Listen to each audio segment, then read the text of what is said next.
¿Qué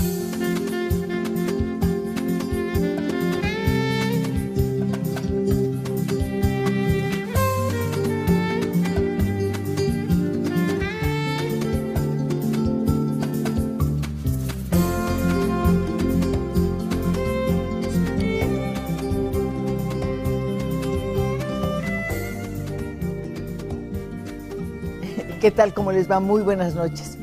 Tengo que empezar por hacerles una confesión. Dudo mucho tener las suficientes palabras para presentar la magnitud y su importancia a quien es nuestro invitado de esta noche. Voy a tener que conformarme con decirles que es escritor, traductor, políglota, lingüista, comentarista en radio y televisión de asuntos de temas culturales.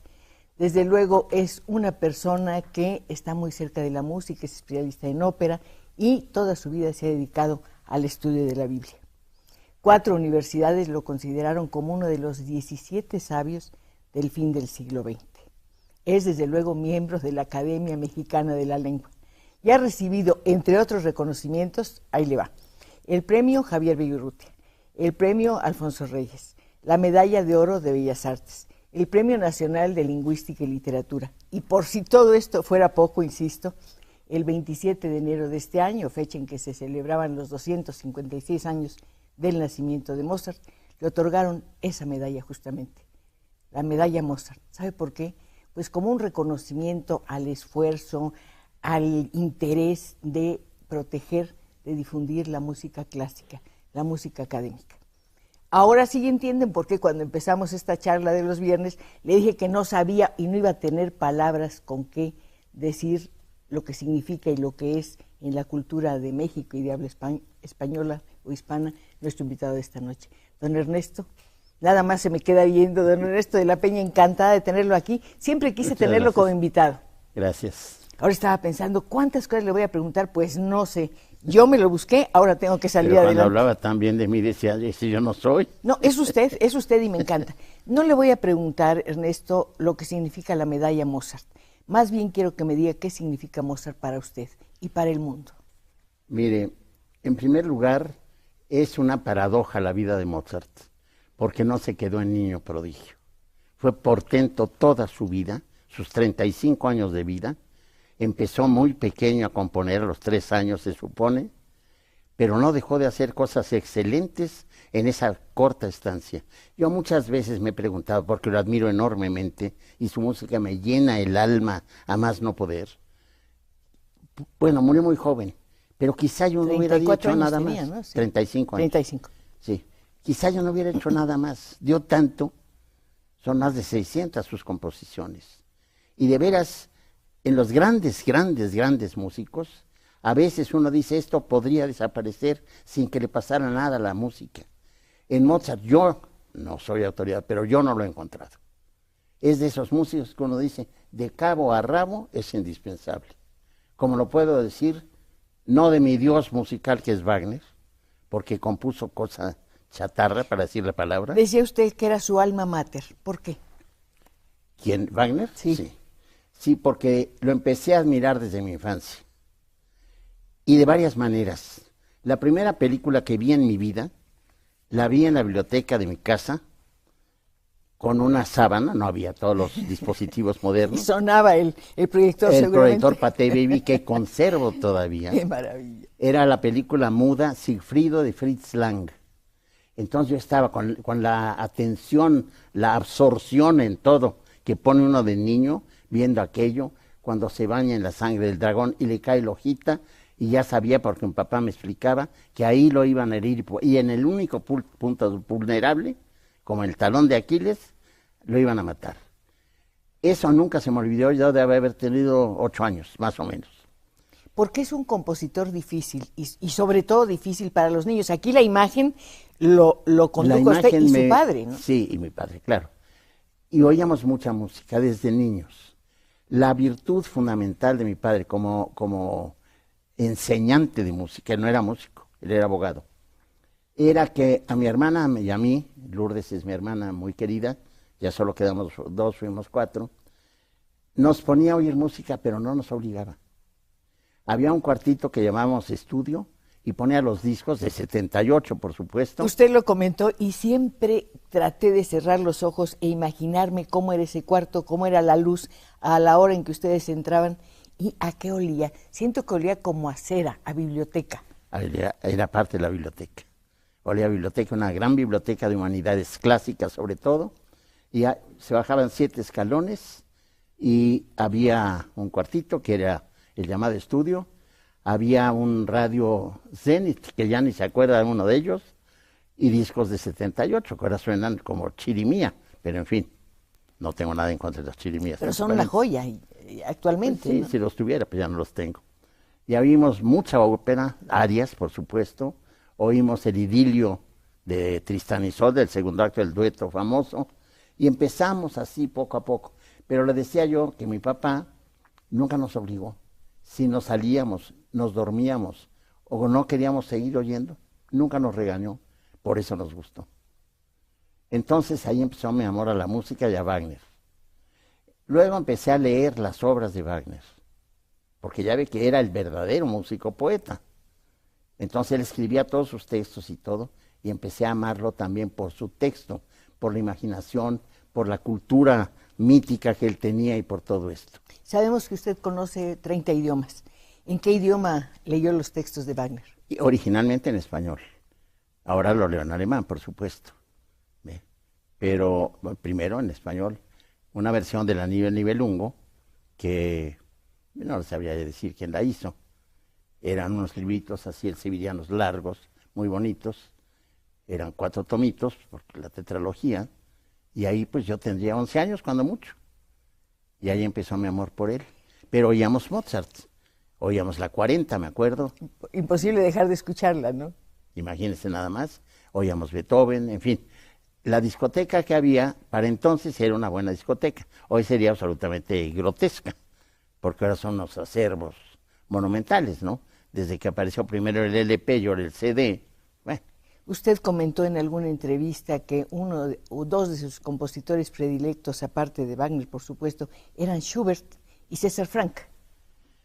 César Franck me trae mucha nostalgia de mi adolescencia. Oía mucho la sinfonía en re menor de César Franck, oía la sonata en la, que es hermosísima, y como toda mi vida me he caracterizado por ser muy cursi. Ya somos dos, qué maravilla. Entonces, ¿sabe lo que me pasaba? Que era el espíritu romántico trasnochado, porque yo oía aquello, un amor porque había una leyenda que creo que ni siquiera es verdadera, leyenda real, de que Frank, ya viejo, se había enamorado de una muchacha y que no tuvo acceso a ella ni pretendió, y que compuso la sonata en la. Y entonces yo me imaginaba aquello. Yo era un chamaco, pero yo me imaginaba con la experiencia y el genio de Frank componiendo eso para una amada que no conocía. ¿Quién le descubrió a César Franck? Mi padre, siempre. O sea, la música Debo hacer es una su padre. aclaración, Cristina. Ajá. Yo hablo de mi papá, pero realmente era mi primo. Le voy a explicar rapidísimamente por qué. Cuando yo era muy pequeño, tenía poco más de 1 año, murió mi madre. Y mi padre se volvió a casar. Y entonces nosotros nos quedamos con mi familia materna, de apellido Canale. Entonces mi madre era Muñoz Valenzuela y ellos eran Canale Valenzuela, eran medios hermanos. Perdón la explicación genealógica, Es muy pero importante, claro. bueno, entonces para mí mi familia y mi padre fue Eleazar Canale. Su padre fue el primero que me albergó en su casa junto con mis hermanos, y era el dueño de la gran biblioteca y todo esto. A él me dejó una semillita porque me quería mucho por ser yo el menor de todos. Y cuando yo tenía 6 años de edad, me enseñó a leer el alfabeto griego. No entendía yo ni papa de griego, pero lo leía de corrido. Y me daba mucho taco con mis amigos, ¿verdad? Escribía yo en español, pero con caracteres griegos, Imagínese. y pensaban que yo era un sabio. ¿Quién se iba a imaginar que muchos años después usted iba a traducir del griego los evangelios Sí. de Lucas, de Marcos, de Mateo y Juan Juan. y de Mateo? Sí, ya ves. Pues ahí comenzó en aquellos es una que eran para especie de- usted como dibujos, ¿no? Las Sí, letras. era un lenguaje secreto. Tenía para mí ese atractivo. Yo escribo en esto y nadie lo puede leer más que yo. bueno, obviamente mi tío, pero mi tío murió cuando yo tenía 7 y me lo enseñó a los 6. Y yo pensaba, esto es mi clave secreta, esto no lo puede penetrar nadie. Por eso también estudié quizá algunas otras cosas para que fueran de mi exclusiva propiedad. Eso habla muy mal de mí, pero en fin. Pésimo. Por supuesto que habla muy mal de usted. Yo imagino que muchas de las personas que están viendo este programa y acompañándonos tienen que recordar algo. Este espacio está totalmente abierto para que ustedes entren a través de nuestras líneas telefónicas. Yo les aseguro que muchas veces, bueno, casi todas las mañanas escucho los comentarios de don Ernesto en la radio, en la 94, sí. Y me darían ganas de detenerme y hablarle por teléfono para decirle cuánto le agradezco lo mucho que me ha enseñado a lo largo de los años con estos comentarios.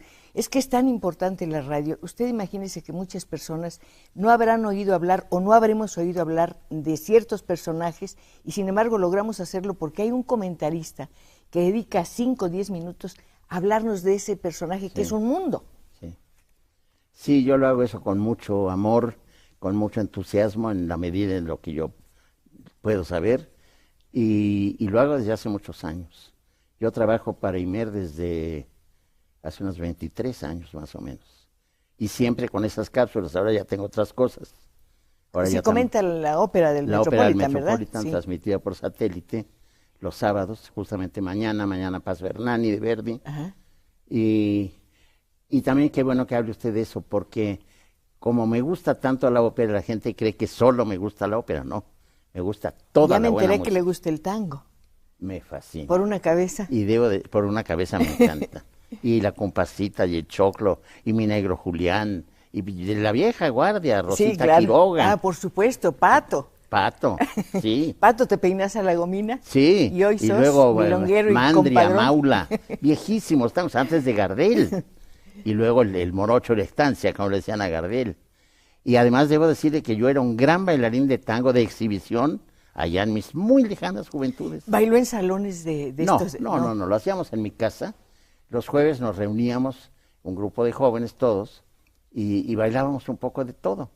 Pero el chiste era el tango porque es muy complejo y tiene una gran imaginación, hasta de inventar pasos y todo esto, y la caída y esto y el otro. Es una paradoja el tango, fíjese que es curioso. Es un baile en buen mexicano, cachondo, sí, pero elegante. No cae en la vulgaridad. Es como el danzón. Como el danzón. Que es muy elegante, uno lo baila muy bien y no es con perdón también del caderazo y cosas de estas, es un movimiento muy suave, muy atractivo y una música absolutamente seductora. ¿Usted cree que a Mozart le hubiera gustado bailar danzón o componer un danzón? Lo hubiera hecho genial. Y le hubiera gustado la versión también, de la flauta mágica. Sí, y a Bach también, se lo puedo asegurar. Hay espíritus muy abiertos, yo creo que ellos dos sí eran muy abiertos. No mi Dios, no Wagner. Wagner era muy en lo suyo. Wagner estaba endiosado consigo mismo y tenía razón. Y Mahler no es lo mismo, más o menos. Mahler es maravilloso. Mahler no se explica sin Wagner. Por eso lo pensé. Como tampoco se explica Bruckner sin Mahler, sin Wagner. Son músicos, es lo que llaman el sinfonismo alemán. Es que el Tristán cambia la historia de la música. El primer acorde del Tristán rompe el concepto de tonalidad. Y a partir de entonces ya vienen todos los movimientos que ahora son de vanguardia. Ahí nace Schoenberg, el dodecafonismo, nace el atonalismo, el serialismo, todo lo que usted me quiere decir de ese primer acorde, claro, en manos de otros individuos de gran genio, ¿no? Todo lo que usted me quiera decir de su infancia nos va a parecer maravilloso porque no he encontrado mucho material, o más bien dicho, encontré muy escaso material. ¿Dónde hizo la primaria? Estudié en escuelas particulares, en mi casa no había mucho dinero, y cerca de mi casa, en Contraesquina concretamente, había un instituto ratonero que se llamaba Fray Margil de Jesús. ¿Fray Margil? Ah, no, miento, allí es la secundaria, perdón. El primero se llamó Escuela Centroamérica, gobernada por unos puertorriqueños. ¿Y dónde estaba? En la calle de Gómez Farías. Yo vivía en la calle Luciano Milán, en la esquina, y pasaba por mí el camión. Y entonces íbamos esa se llamaba Centroamérica. Y después el Fray Margil de Jesús. Y luego ya me inscribí en la carrera de Letras Clásicas, pero como alumno especial. ¿Por qué especial? Porque justamente el que dirigía la escuelita esta, primero era secundaria, y nos dijo, voy a poner una preparatoria. Entonces cobró dinero para la incorporación a la UNAM y no lo pagó. Llega el momento en que se acercan las clases, los exámenes, y no estaba incorporada, no la reconocía la SEP, mejor dicho. Entonces, bueno, los padres de familia lo iban a meter a la cárcel porque es fraude calificado. Hizo maroma y teatro este individuo, y entonces logró que en la prepa nacional nos examinaran de todas las materias del primero de preparatoria que habíamos cursado, a título de suficiencia en todas. Fue un tronadero espantoso, yo tuve la suerte de ser el único, eran 13 materias. Yo fui el único que no tronó ninguna. Pero entonces ya ahí moché mi carrera, mejor dicho, mis estudios, y como había la posibilidad, siendo alumno especial, una categoría su nombre lo indica, muy rara, de estudiar lo que uno quisiera en filosofía y letras, me inscribí en clásicas en filosofía y letras. Y también estudió filosofía. Estudié un poco de filosofía. Y filosofía de la ciencia, que eso me llamó mucho la atención. Nada menos que con eso Carlos debe ser Gref Fernández. Cuéntenos de eso. Carlos Gref Fernández era un hombre de una bonomía y de una lucidez deslumbrantes. Se llamaba filosofía de la ciencia, pero realmente lo que enseñaba era teoría de los conjuntos, que entonces, le estoy hablando cuando yo tenía 18, 19 años, era una ciencia arcana, verdaderamente. Ahora ya es muy común, pero entonces no lo era. Y lo explicaba con una claridad meridiana. ¿Me podría decir exactamente de qué trataba eso, de los componentes? Bueno, la teoría de los conjuntos... Los conjuntos, perdón. Sí, lo indica el nombre. Se trata, si no recuerdo mal, porque yo no me dediqué a las matemáticas, de reunir cosas de signo similar y englobarlas, de hacer combinaciones y todo esto. Pero es una disciplina, si no me equivoco, a lo mejor estoy metiendo la pata porque ya se me olvidó, creo que la llaman álgebra de Boole también, si no estoy equivocado. Ahí sí me muevo en terreno muy pantanoso, porque ya olvidé esas cosas. Pero tuve la fortuna de que él fue mi maestro. Y en el momento en que me enseñaba lo entendía todo. Pero ya ve, se me olvidó todo. Qué interesantes y misteriosas son las matemáticas. Sí. Y pensar, por ejemplo, en las matemáticas en relación al funcionamiento del cerebro o a las exigencias de la música. Y hay otra cosa muy intrigante en las matemáticas. En la historia de los genios de las matemáticas hay una mayoría de jóvenes, hay muy pocos viejos, que descubren cosas maravillosas entre los 30 y los 40 años, o entre los 20 y los 30. Es notable eso. Notable, es decir, como que es un genio para cierta disciplina tan compleja y de tantas variedades como las matemáticas, que se da en gente muy aparentemente inmadura. También se dice que la poesía es un ejercicio de gente joven. Yo no lo creo. Bueno, eso sí es de toda la vida. Yo lo primero que hice en mi vida fue decir poesía, ni siquiera escribirla. ¿Declamaba? No, Dios me libre. No. Ay, confiéselo, don Ernesto, ¿se compró alguna vez el declamador sin maestro por ahí en la calle? Lo padecí. Le voy a contar porque es jugosa la anécdota. Yo era muy chamaco, tenía unos 5 años, y por mi casa pasaban dos tipos de tranvías.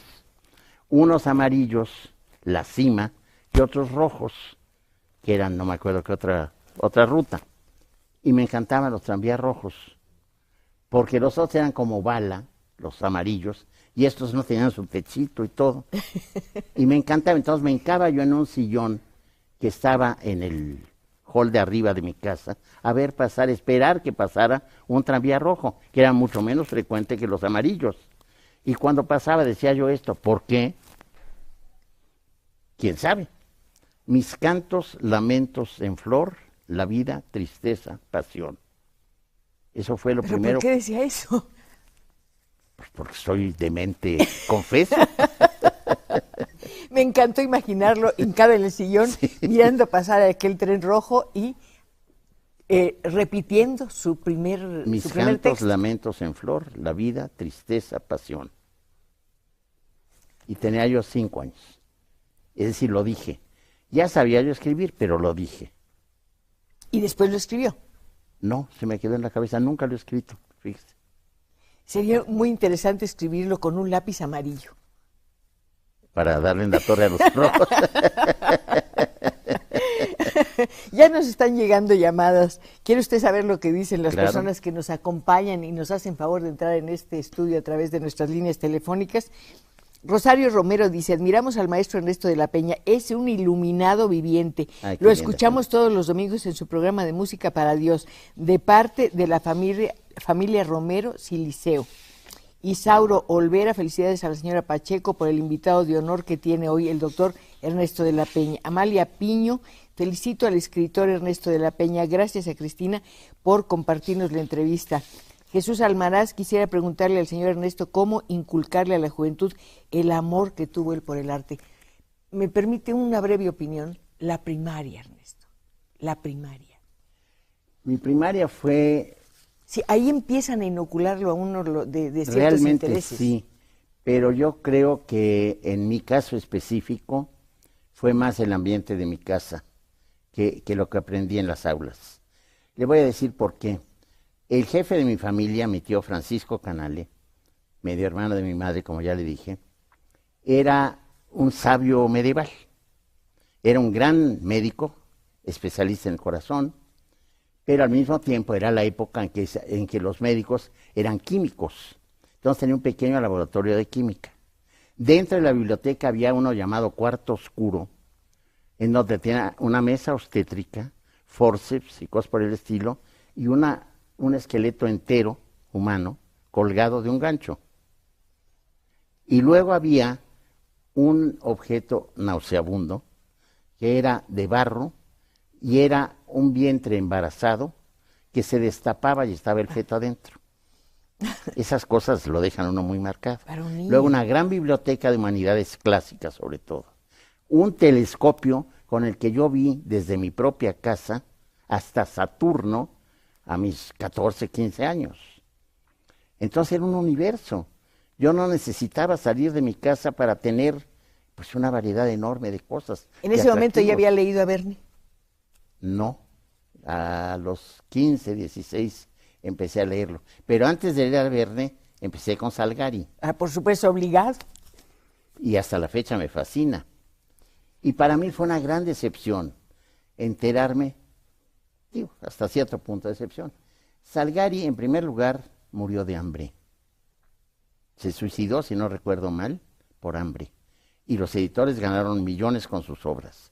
Pero precisamente desesperado por lo que diría Galdós, el arrastrado garbanzo, por eso hacía novelas eróticas dentro del Corsario Rojo y estas cosas, le ponía una parte así muy periculosa. Eso me decepcionó, pero pues tenía que ganarse la vida el pobre hombre. Ya de Salgari, que sí me lo leí, pero de forrito a forrito, empecé con Verne.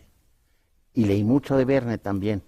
Y lo sigo amando profundamente. ¿Quién me iba a decir que tuvo que pasar mucho tiempo y que mi esposa María Luisa me arrancó de mi sillón y me llevó a conocer Europa ya bastante talludito? ¿Fue cuando fue a ver la taberna donde trabajaba Schubert?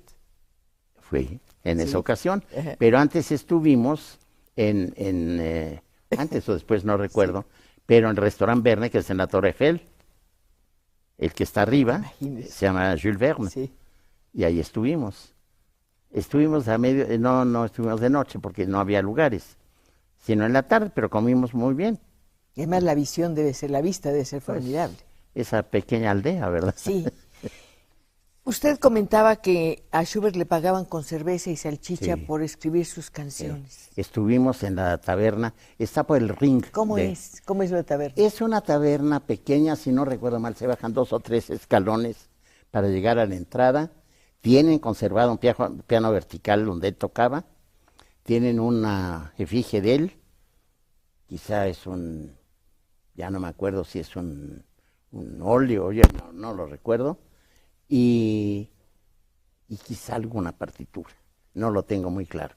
Pero es un piano vertical común y corriente Y de ahí pues salieron casi todos los líderes, 600. 600 y pico. Imagínese nada más. ¿Y qué líder? Qué increíble la condición de los grandes artistas, ¿no? Y ahí tiene, él murió más joven que Mozart. A los 31, si no mal recuerdo. Bueno, si no mal recuerdo, ya me dijeron que se nos está acabando el tiempo de la primera sección de esta charla. Voy a simplemente a darle las gracias a los amigos que sí nos están acompañando a través de nuestras líneas telefónicas. Y desde luego tenemos todavía buenos minutos para seguir conversando con un hombre del que se dice que cuando uno lo escucha es como si fuera una lección permanente, prolongada y maravillosa de sensibilidad. Vamos al corte y regreso.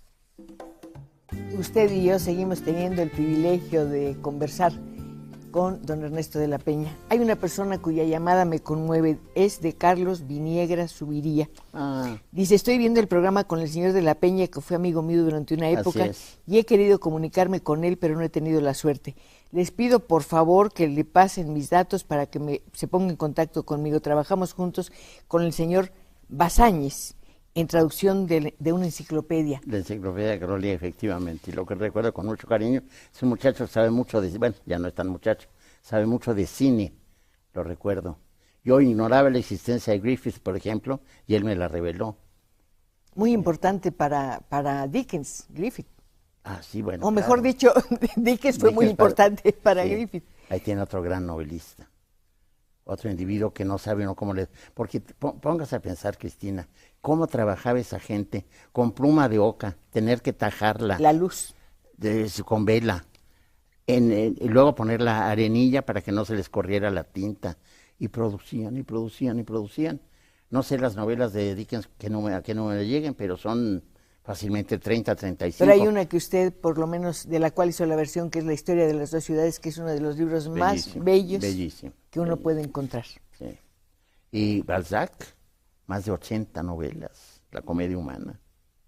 ¿Cómo le hacían? Y tiene teatro, y tiene una correspondencia muy abultada.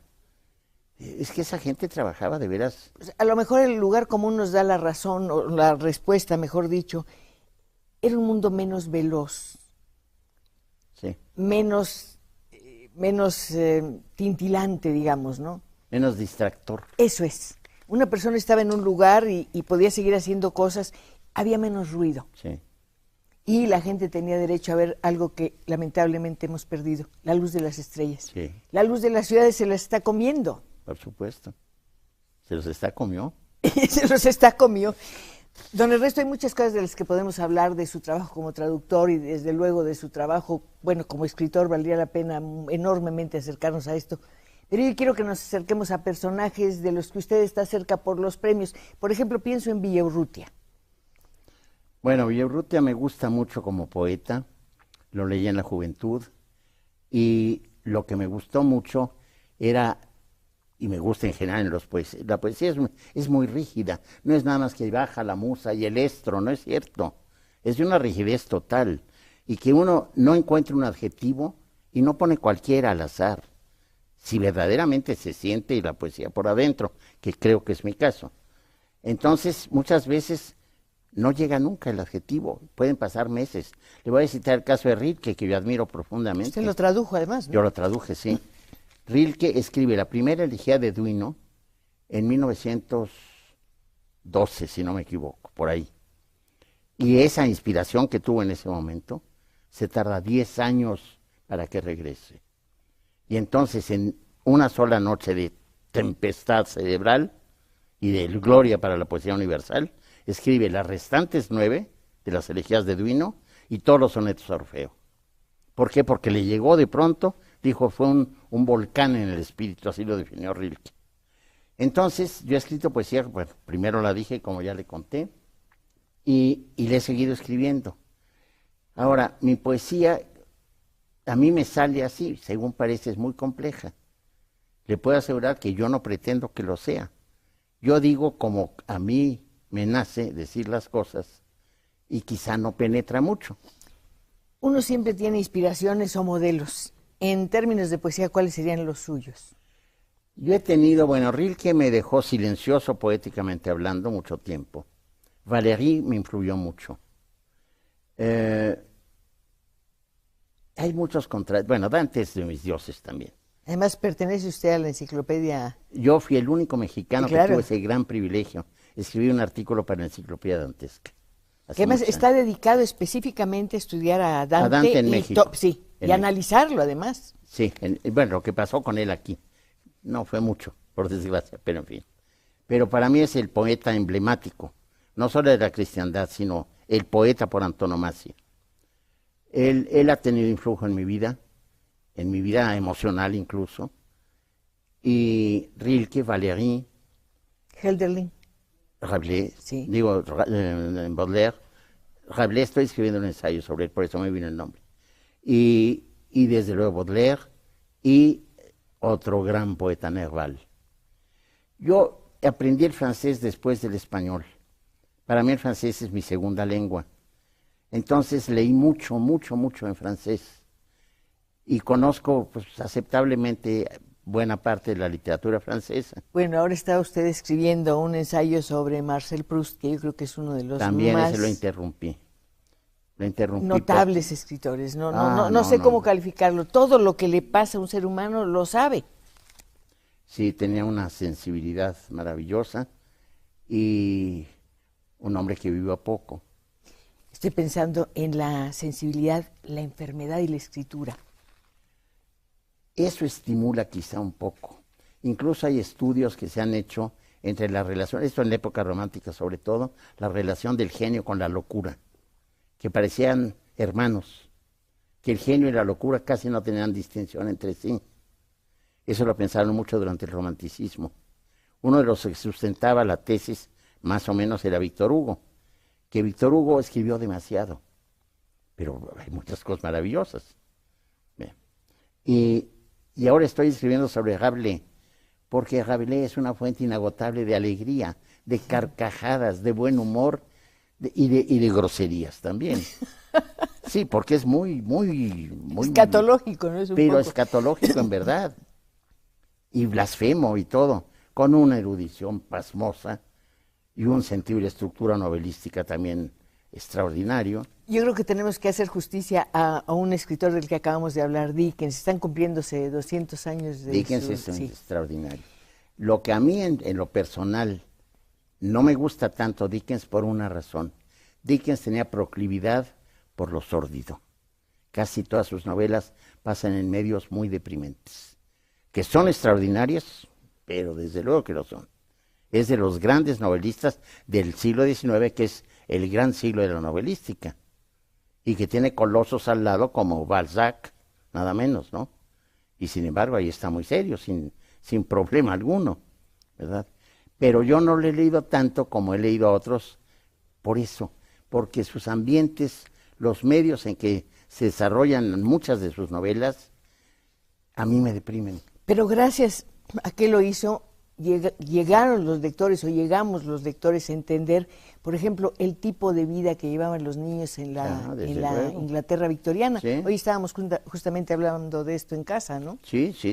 Es más, yo creo que Marx, por ejemplo, lo leyó y aprendió más. Acuérdese que él vivió mucho en Inglaterra. Entonces, yo creo que aprendió de Dickens también. Me atrevo a afirmarlo. Qué maravilla pensar que la literatura puede influir en la vida de tantas personas y también en la corriente del pensamiento y la política. Es su misión principal. Heidegger, según muchos, el último filósofo de la humanidad, tiene un ensayo maravilloso sobre Rilke, precisamente. Y la conclusión general, la tesis general de Heidegger, nada menos de Martin Heidegger, es decir, toda mi filosofía, todo mi existencialismo está en Rilke, sobre todo en las elegías de Duino. Ahí está dicho todo, con lenguaje poético altísimo. Está dicho todo en el libro de los libros, en la Biblia. ¿Cómo llegó usted a la Biblia? La Biblia siempre me atrajo y la empecé a usar como instrumento para aprender idiomas. Pero estaba prohibido durante mucho tiempo acercarse a la Biblia. Pero no, en mi casa no regían esas qué reglas, maravilla. por fortuna. Entonces hacía yo esta trampita. Tomaba yo la Biblia en una lengua que conocía, los libros históricos que son sencillos de estructura, y lo tomaba en una lengua que estaba estudiando. Iba cotejando e iba aprendiendo. Y por supuesto, No quiere eso decir que no me interesa el tema, los temas de la Biblia.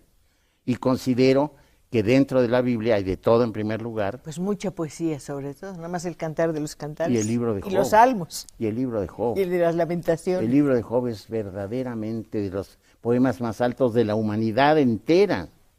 Maravilloso el libro de Job. Pero de la magnitud de la Divina Comedia. Extraordinario. Los Salmos, por supuesto. Hay una traducción de la que, bueno, todo el mundo la elogia, la de Casiodoro de Reina y Cipriano de Valera. Son malas, y le voy a decir. No me la de diga. Casiodoro de Reina y Cipriano de Valera no son malas, perdóneme. Son antiguas. Son del siglo XVI y se ha descubierto mucho en la filología semítica. Pero son hechas directas. Me equivoqué al decirle que son malas, son buenas, pero antiguas. Lo que pasa es que de momento pensé en las de Torres Amat y Cío de San Miguel, que son versiones católicas, que son refritos, porque son traducción de la Vulgata Jerónima latina, que tradujo directamente, pero ellos no tradujeron ni del hebreo ni del griego. Y la Biblia original solo está en 3 idiomas, un poquito en arameo, hebreo y griego y nada más. La Biblia se empezó a escribir 10 siglos antes de Cristo. La Biblia se empezó a escribir aproximadamente, la parte más antigua es el canto de Débora, debe ser quizá de 1800 antes de Cristo o 1600 antes de Cristo. Y después ya Génesis, Éxodo, etcétera, el Pentateuco, la Torá, son de diversas etapas también, pero aproximadamente de las más antiguas, 1200, 1300, hasta 1500 quizás. Con todo respeto, no quiero molestar a nadie, por supuesto, hay que pensar en la Biblia como un libro también literario. Por supuesto que sí, por supuesto que Hay sí. quien lo ve solamente como un texto religioso. Es que es un libro manantial, se usa para todo. Es más, hay costumbre que yo observé de chamaco. En algún conflicto emocional, ¡pum!, abría la Biblia y a ver qué me decía. Y muchas veces me atinaba.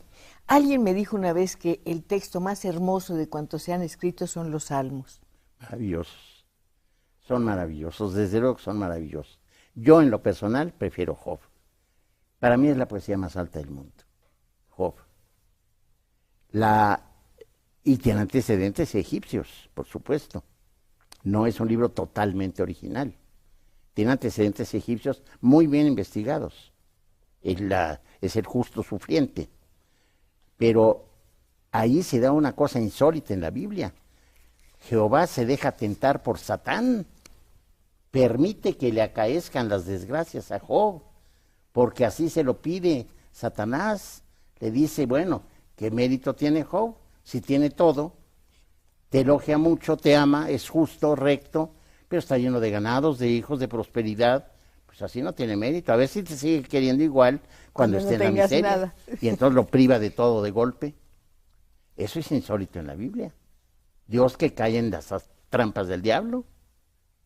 Por ahí empieza el prodigio de ese libro. Bueno, aquí el prodigio, en otro terreno, es la respuesta que está teniendo su presencia en este programa. Humberto Ruiz dice, le quiero decir a Cristina Pacheco que la amo profundamente porque cada uno de sus programas es una delicia. Es una crónica de lo mexicano y de todo lo maravilloso que tenemos. El invitado de hoy es de primera calidad. Muchas felicidades. Ramón Pérez Bernal, creo que esta entrevista es una de las más importantes que he visto durante muchos años. Gracias. No hay palabras para describir la importancia del invitado, el doctor Ernesto de la Peña. Ernesto, la sabiduría. Mire, la sabiduría es una hipótesis de trabajo. Mientras más se estudia, menos se sabe. Es desesperante. No me diga eso, por favor. Es la verdad. Yo me pongo a estudiar lo más que puedo, con todas las energías que puedo, un punto cualquiera, y hay océanos de ahí atrás, y se abre, y se abre, y se abre, y nunca se llega. Nunca se llega. Entonces, hay gente que pues dice, caramba, yo estudié esto, estudié el otro, y está muy ufana de haberlo hecho. Yo no estoy ufano de nada, se lo digo con toda sinceridad. Sé que he estudiado cosas y que algunas información sí tengo.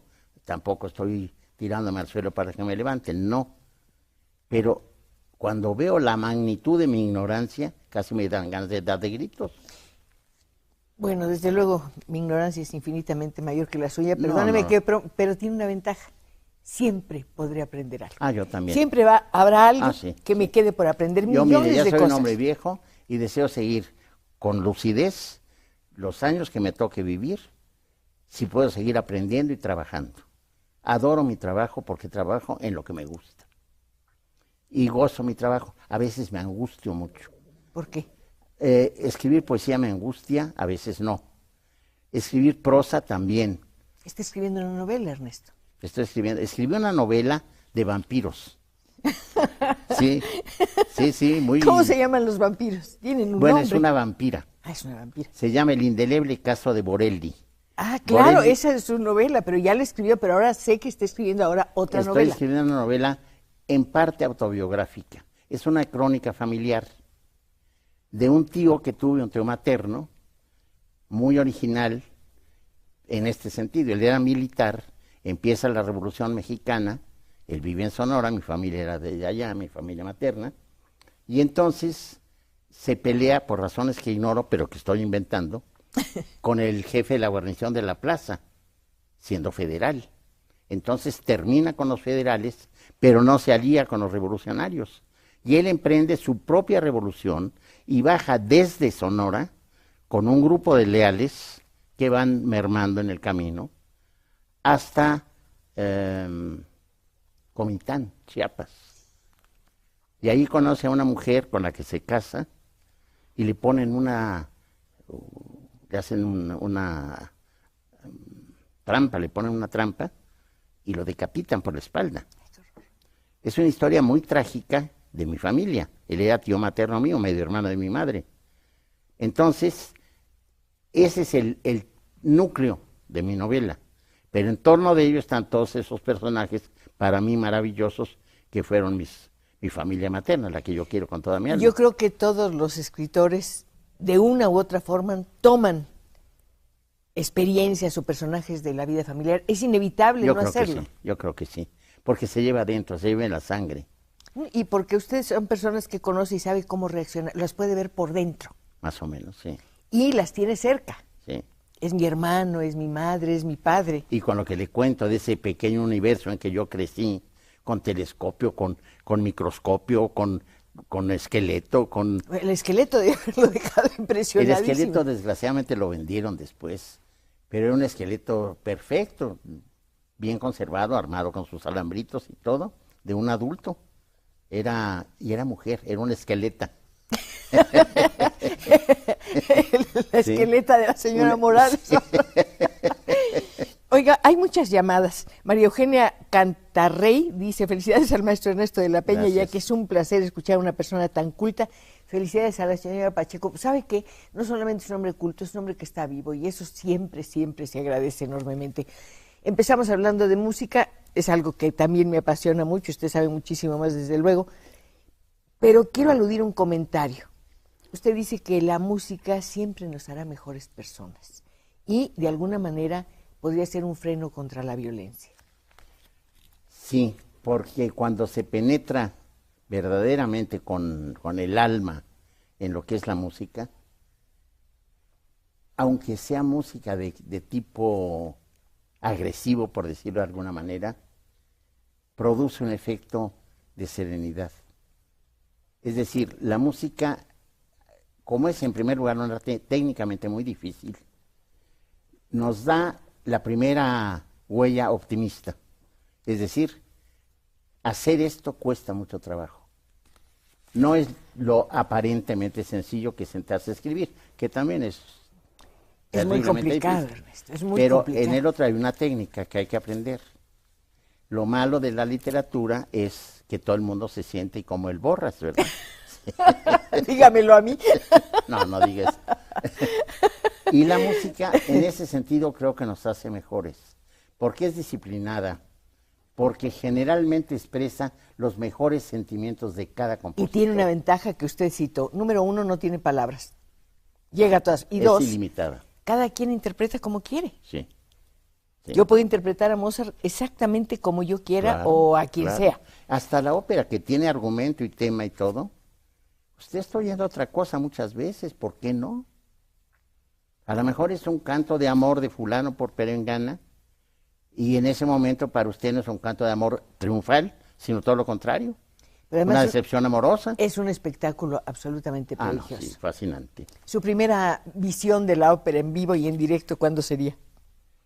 Cuando yo tenía unos 12, 14 años, vino a México un grupo de títeres, pero títeres grandes, que se llamaban I Piccoli di Podrecca. ¡Ay, qué bonito! Sí. Son famosísimos. Famosísimos. Sí, sí, sí. Y montaron el Don Pasquale Donizetti, abreviado para niños. Y yo estaba absorto. En Bellas Artes, en un escenario pequeño que acondicionaron allí. Y vi el Don Pasquale, que es deliciosa, es una ópera bufa, deliciosa. Y la abreviaron, le repito, para que no nos cansáramos. Y después, cuando vino, bueno, he visto mucha ópera. Últimamente ya casi nunca voy a los teatros. Pero también cuando vino la ópera de Hamburgo, pusieron unas cosas, un Porgy and Bess, que es una ópera pesada y larga. Pero es muy bonita. Sí, muy muy bonita. bella. Pero hasta cómo daban las gracias los negros, era un poema. Venían entrenados hasta eso, porque en vez de agradecer, estaban en ventanas en distintas casas, Porgy en su arrastradero, y abrían y cerraban las ventanas y se agachaban. Qué bonito. Maravilloso. Ernesto, se imagina esta ciudad un día, esta ciudad que le pasan tantas cosas, un día cubierta, tapizada de conjuntos musicales. No digo tapizada. Un solo domingo, por ejemplo, que hubiera música de cámara, orquesta. ¿Qué pasaría? La gente se dulcificaría, yo creo. Es muy difícil, yo creo, estar meditando un delito grave oyendo una buena obra musical. Pero los torturadores. Bueno, monstruos siempre se dan. ¿Se acuerdan Monstruos del siempre se dan. nazismo? Oían música y torturaban a la gente. Sí, bueno, el famoso, el que da origen a la leyenda de Drácula, que era Vlad el Empalador, Vlad Tepes, se deleitaba cenando y tenía como teas, como antorchas, a cuerpos humanos atravesados, ya sabe usted por dónde, y ardiendo en vida. Era su deleite máximo. No, me quedo con la otra imagen. Me quedo, para empezar, con la de un niño que está hincado en un mueble mirando hacia la calle, esperando un tranvía de color rojo y pronunciando, diciendo su primera línea poética. Una que nunca he escrito, pero que lleva escrita en la extraordinaria memoria que tiene Ernesto de la Peña. Ha sido una felicidad tenerlo aquí. También ya para mí, no Cristina. quiero que se vaya. Conste que ya me estaban dando ganas de estornudar. Muchas gracias. Nos vemos el próximo viernes para seguir conversando. Gracias, de verdad. Gracias a nuevamente. usted.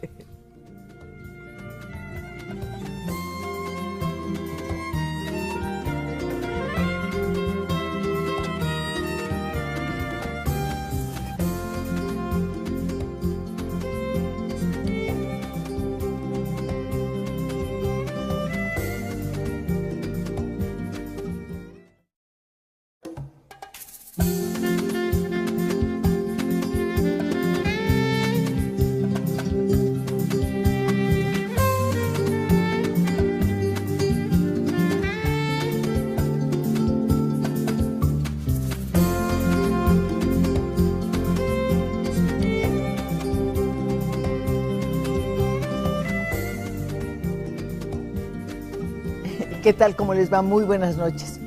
Tengo que empezar por hacerles una confesión. Dudo mucho tener las suficientes palabras para presentar la magnitud y su importancia a quien es nuestro invitado de esta noche. Voy a tener que conformarme con decirles que es escritor, traductor, políglota, lingüista, comentarista en radio y televisión de asuntos de temas culturales. Desde luego es una persona que está muy cerca de la música, es especialista en ópera y toda su vida se ha dedicado al estudio de la Biblia. 4 universidades lo consideraron como uno de los 17 sabios del fin del siglo XX. Es desde luego miembro de la Academia Mexicana de la Lengua y ha recibido, entre otros reconocimientos, ahí le va, el premio Javier Villaurrutia, el premio Alfonso Reyes, la medalla de oro de Bellas Artes, el Premio Nacional de Lingüística y Literatura. Y por si todo esto fuera poco, insisto, el 27 de enero de este año, fecha en que se celebraban los 256 años del nacimiento de Mozart, le otorgaron esa medalla justamente. Originalmente en español, ahora lo leo en alemán, por supuesto. ¿Ve? Pero bueno, primero en español, una versión de la Nibelungo, que no sabría decir quién la hizo. Eran unos libritos así, sevillanos largos, muy bonitos. Eran 4 tomitos, porque la tetralogía. Y ahí pues yo tendría 11 años, cuando mucho. Y ahí empezó mi amor por él. Pero oíamos Mozart, oíamos la 40, me acuerdo. Imposible dejar de escucharla, ¿no? Imagínense nada más. Oíamos Beethoven, en fin. La discoteca que había para entonces era una buena discoteca. Hoy sería absolutamente grotesca, porque ahora son unos acervos monumentales, ¿no? Desde que apareció primero el LP y ahora el CD. Bueno. Usted comentó en alguna entrevista que uno o dos de sus compositores predilectos, aparte de Wagner, por supuesto, eran Schubert y César Franck. César Franck me trae mucha nostalgia de mi adolescencia. Oía mucho la sinfonía en re menor de César Franck, oía la sonata en la, que es hermosísima, y como toda mi vida me he caracterizado por ser muy cursi. Ya somos dos, qué maravilla. Entonces, ¿sabe lo que me pasaba? Que era el espíritu romántico trasnochado, porque yo oía aquello, un amor porque había una leyenda que creo que ni siquiera es verdadera, leyenda real, de que Frank, ya viejo, se había enamorado de una muchacha y que no tuvo acceso a ella, ni pretendimos, 2, fuimos 4. Nos ponía a oír música, pero no nos obligaba. Había un cuartito que llamábamos estudio y ponía los discos de 78, por supuesto. Usted lo comentó y siempre traté de cerrar los ojos e imaginarme cómo era ese cuarto, cómo era la luz a la hora en que ustedes entraban y a qué olía. Siento que olía como a cera, a biblioteca. Era parte de la biblioteca. Olía a biblioteca, una gran biblioteca de humanidades clásicas sobre todo, y se bajaban 7 escalones y había un cuartito que era el llamado estudio, había un radio Zenith, que ya ni se acuerda uno de ellos, y discos de 78, que ahora suenan como chirimía, pero en fin, no tengo nada en contra de las chirimías. Pero son una joya actualmente. Sí, ¿no? Si los tuviera, pues ya no los tengo. Ya vimos mucha ópera, arias, por supuesto, oímos el idilio de Tristán y Isolda, el segundo acto del dueto famoso, y empezamos así poco a poco. Pero le decía yo que mi papá nunca nos obligó. Si nos salíamos, nos dormíamos o no queríamos seguir oyendo, nunca nos regañó, por eso nos gustó. Entonces ahí empezó mi amor a la música y a Wagner. Luego empecé a leer las obras de Wagner, porque ya ve que era el verdadero músico poeta. Entonces él escribía todos sus textos y todo, y empecé a amarlo también por su texto, por la imaginación, por la cultura mítica que él tenía y por todo esto. Sabemos que usted conoce 30 idiomas. ¿En qué idioma leyó los textos de Wagner? Y uno dice, esto podría desaparecer sin que le pasara nada a la música. En Mozart, yo no soy autoridad, pero yo no lo he encontrado.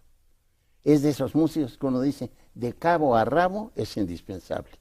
Como lo puedo decir, no de mi dios musical que es Wagner, porque compuso cosa chatarra, para decir la palabra. Decía usted que era su alma mater. ¿Por qué?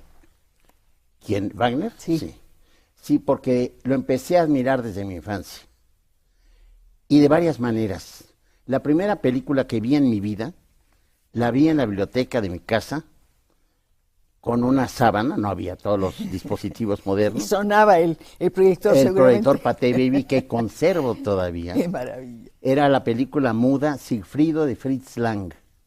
Entonces yo estaba con la atención, la absorción en todo que pone uno de niño, viendo aquello, cuando se baña en la sangre del dragón y le cae la hojita, y ya sabía, porque mi papá me explicaba, que ahí lo iban a herir, y en el único punto vulnerable, como el talón de Aquiles, lo iban a matar.